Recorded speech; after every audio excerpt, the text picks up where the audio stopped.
नानी ने इंजीनियरिंग खत्म किया पर घर पर बेकार बैठा था। नानी के पिता रविंदर ऑटो ड्राइवर थे और बहुत मुश्किल से उसने नानी को पढ़वाया था। पर नानी हर वक्त या तो फोन पे लगा हुआ होता या अपने दोस्तों के साथ चाय के दुकान पे गप्पे मारता हुआ बैठा रहता। देर रात तक टीवी देखता और सुबह देर से उठता। एक दिन सुबह रविंदर ने कहा, युवराज अभी उठे नहीं, देर रात तक फोन पे लगा रहेगा, यूट्यूब पे वीडियोस देखेगा और दोपहर तक सोता रहेगा। कहकर वो नानी के बिस्तर तक आए और उसके मुंह पे से चद्दर हटा दिया, पर वहां उसे पैर दिखे। हाँ, पैर यहाँ है, सर कहाँ है? फिर उसने दूसरी तरफ से चद्दर हटाई तो नींद में नानी ने कहा, गुड मॉर्निंग। Good morning. माँ, बारिश हो रही है, बारिश। पापा आप हो? क्यों बे, पानी गिरा तो उठा, मैं बुला रहा था तो उठ नहीं रहा था। अरे पानी की बूंदों में और पापा के चिल्लाने में बहुत फर्क होता है। कैसा फर्क बेटा? मैंने कहा होता है, मुझे कहाँ पता। तेरी बुद्धि की प्रदर्शन मत करना। हाँ, 1 साल हो गया है इंजीनियरिंग को, पर काम धम तो कुछ है नहीं। अरे मैं भी तो बोल रहा हूँ 1 साल से एप्पल के मुकाबले पाइनएप्पल फोन बनाना ही मेरा जीवन का उद्देश्य है। एप्पल के मुकाबले पाइनएप्पल बनाएगा। तुम्हारे जेब में पैसे कितने हैं बेटा? होंगे कोई 25 रुपए। वाह, एक एप्पल खरीद के खाने की हैसियत नहीं तुम्हारी, और एप्पल फोन के मुकाबले पाइनएप्पल फोन बनाने चले। अरे ये क्या जी, बापू के बेटे को ऐसे कहते हो? तू जा बेटा, मुंह धो के आ, गरम गरम पुरिया खिलाती हूँ। तुम ही उसे बिगाड़ रही हो। 1 महीना और देखूंगा, फिर उसके लिए ऑटो खरीद दूंगा। देखते रहना तुम। कुछ तो करना पड़ेगा। जो भी करना है पहले इसे देख ले, फिर करना। स्टार्टअप खोलने वालों का स्वागत है। नई कंपनी की सोच रखने वालों के लिए सुनहरी अवसर है। आप अपना सोच ले आइए और हमारी ऑफर ले जाइए। ए स्वामी, हाँ वही रुक जा, दौड़ के आके मुझे हग मत करना। कल सुबह सवेरे चले जाना और अपना टैलेंट दिखा देना उनको। फिर शाम को लौट के पार्टी मत भूलना। हाँ। दूसरे दिन सुबह अपना पूरा प्रोजेक्ट के डिटेल्स लेकर वो इंटरव्यू में पहुंच गया। आइडिया तो अच्छा है, पर पता नहीं ये सक्सेस होगा भी कि नहीं। तुम एक काम करो, खुद से कुछ प्रोडक्ट्स बनाओ, छोटे छोटे, और उन्हें मार्केट करो। अगर वो बिकने लगे तो हम जरूर साथ मिलकर कंपनी लगाएंगे। ठीक है सर। क्या किया जाए? उसने तो डेमो मांग लिया। अब मैं क्या करूं? कुछ दिन तक वो गहरी सोच में लगा रहा। फिर अपने पैसों से वो एक कंपनी के साथ टाई अप होकर 10 फोन बनवाए, पर उसकी एक भी फोन नहीं बिकी। उसे समझ में नहीं आ रहा था क्या करे। सारे पैसे लगाकर मैंने ये 10 फोन तो बनवा लिए, पर अब ये बिक नहीं रहे। इन्हें बेचने के लिए मुझे पब्लिसिटी की जरूरत है। कुछ करना तो पड़ेगा। पापा, मुझे आपकी ऑटो चाहिए। अरे तुझे गाड़ी दे दूंगा तो मैं क्या करूंगा? चाहिए तो बोल, नया गाड़ी खरीद के देता हूँ, चला लेना। अरे मैंने गाड़ी चलाने के लिए नहीं मांगी। तो फिर अब देखो ना। कहकर वो ऑटो लेके चला गया और उसे एक पाइनएप्पल ऑटो की तरह बदल के वापस ले आया। देखने में तो ऑटो बिल्कुल एक पाइनएप्पल की तरह लग रही थी। अपना गाड़ी देखकर रविंदर दंग रह गया। अरे भाई क्या कर दिया?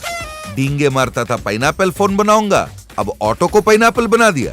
तुम्हें पता चलेगा, चलो ना।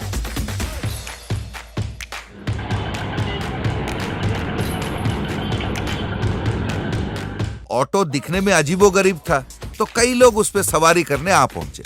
ऑटो में जो कस्टमर बैठ रहे थे उन सबको नानी अपना पाइनएप्पल फोन के बारे में विस्तृत तरीके से समझा रहा था। सारे फोन बिक गए तो वो वापस कंपनी वालों से जाकर मिला। सर, मेरे सारे फोन बिक गए और सारे ग्राहक फोन की तारीफ कर रहे हैं। मुझे पता था ये जरूर चल जाएगा। अब हम दोनों साथ मिलकर कंपनी खोल सकते हैं। राज की बातें सुनकर नानी के खुशी का कोई अंत नहीं था। इतने दिन बाद उसका सपना साकार हुआ।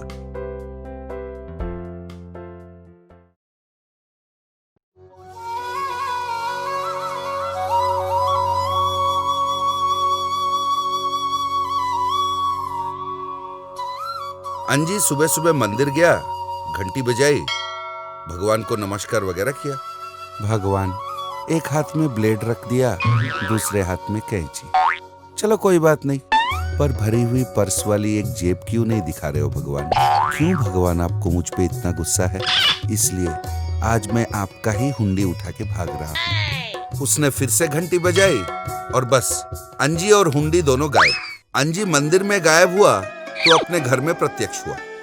हे भगवान, इस हुंडी में सोना, चांदी, पैसे, गहने, इतना कुछ दिला दे भगवान। हुंडी में से 5 रुपए का एक सिक्का गिरा, गोल गोल घुमा और नीचे गिर गया। ये देखकर अंजी के होश उड़ गए। लगता है भगवान के भी पैसे टाइट है। हे भगवान। अरे हुंडी को ढूंढते हुए कहीं पुजारी जी तो नहीं आ गए? कौन आया होगा? दरवाजे के सामने अंजी का दोस्त बॉस को खड़ा था। ए तू है? दरवाजा क्यों खटखटा रहा था? बुला सकता था ना? लगता है कोई बड़ी पेटी चुराई है। पेटी तो बड़ी है पर खाली है। अरे इस पेटी के बारे में भूल जा, तेरे को सही मैटर बताता हूँ। क्या है? ये शहर के चोरों की इलेक्शन हो रही है। हाँ तो तू खड़ा हो जा, जीत जाएगा ना तो शहर तेरी मुट्ठी में। अच्छा, ऐसा हो सकता है? अरे हाँ, तू इलेक्शन लड़ रहा है, जीत रहा है और पूरी शहर की वाट लगा रहा है। चल ठीक है, वाट लगा देते हैं।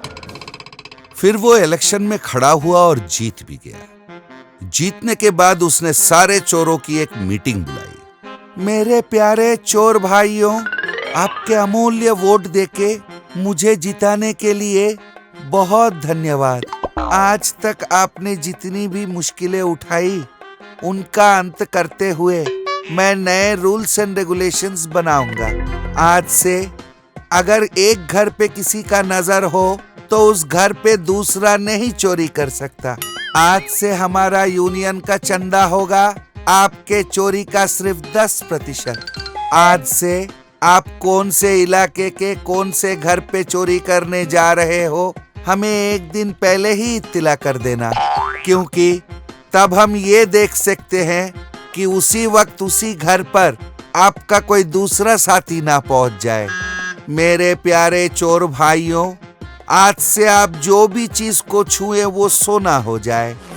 हर जेब में भरी पर्स आपको मिले, ये मेरी दिली ख्वाहिश है। धन्यवाद। इसके बाद से हर रोज कोई भी घर पर चोरी करने जाना हो, एक दिन पहले ही वो चोर आके अंजी को सारा डिटेल्स दे जाता था। चोरी का सामान सारे चोर अपने घर में छुपाया करते थे, पर जब वो बाहर जाके वापस आते, उन्हीं के घर में चोरी हुआ होता। उनमें से एक चोर था जिसका नाम था बंटी। वो अपना घर को बारीकी से देखने लगा तो पीछे की खिड़की के पास उसे एक लाइटर मिला। ओहो, तो ये तेरा काम है। रुक जा बेटा, मैं भी बताता हूं। उसने सारे चोरों को मैसेज किया। दूसरे दिन सारे चोर अंजी से मिलने आ पहुंचे। क्या बात है, सारे एक साथ आए हैं? ओह, एक बैंक चोरी करने का सोच रहे थे। आप हमारा साथ दो तो 50% आपका, बाकी हम सब लोग बांट लेंगे। उस दिन रात को सारे चोर मिलकर वो बैंक के पास गए और ताला तोड़ दिया। अब अंदर चलो। आप चलिए सर, हम यहीं रहते हैं, कोई आए तो सिग्नल दे देंगे। अंजी लॉकर तक पहुंचा और उसे खोलने की कोशिश कर रहा था। इतने में उस पर कई सारे लाइट गिरे। पीछे बहुत सारे पुलिस वाले खड़े हुए थे। You are under arrest.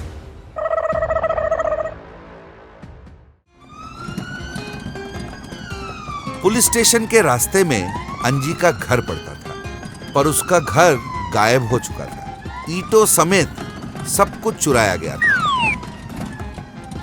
मैंने तुम्हारे घर में चोरियां की, तुमने मेरे घर को ही चुरा लिया। और उसे सबक मिला कि चोरी के धंधे में भी ईमानदारी की बहुत जरूरत है। आज की कहानी में हम देखते हैं कि आत्मविश्वास में कितनी ताकत होती है।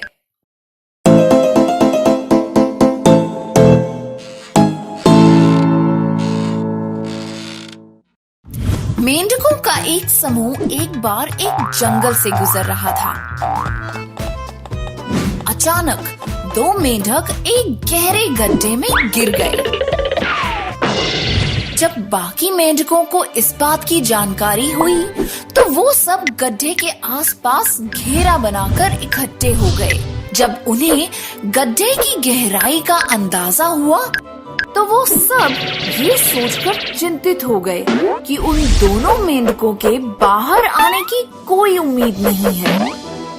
हालांकि उन दोनों मेंढकों ने बाकी सबकी बातों पर ध्यान नहीं देकर एक निश्चय कर लिया था।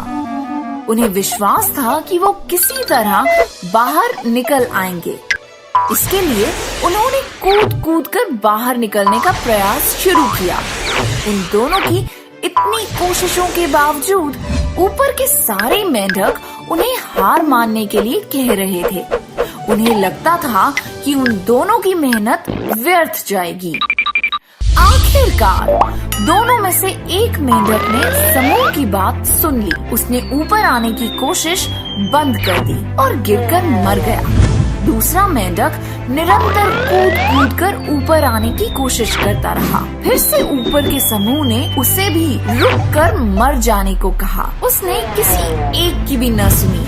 वो और मेहनत करता गया और आखिर में बाहर निकल गया। दूसरे मेंढकों ने उससे पूछा, क्या तुमने सुना नहीं? हम क्या कह रहे थे? मेंढक ने कहा कि उसे कम सुनाई देता है, इसलिए उसे सुनाई नहीं दिया कि वो सब क्या बोल रहे थे। उसे लगा कि इस पूरे समय में सब लोग तो हौसला बढ़ा रहे थे और इस तरह दूसरों की बातों पर गौर ना करके मेंढक ने अपनी जान बचाई। इस कहानी से ये सीख मिलती है कि अगर आप भीड़ का हिस्सा हैं, तो कुछ भी बोलने से पहले जरूर सोचें। आपके शब्द किसी की जिंदगी को मौत में बदल सकते हैं और स्वयं के लिए हमेशा खुद के निर्णय पर भरोसा करें, क्योंकि लोगों का काम है कहना। ऐसे छोटे छोटे किस्सों को देखने के लिए बने रहिए हमारे साथ।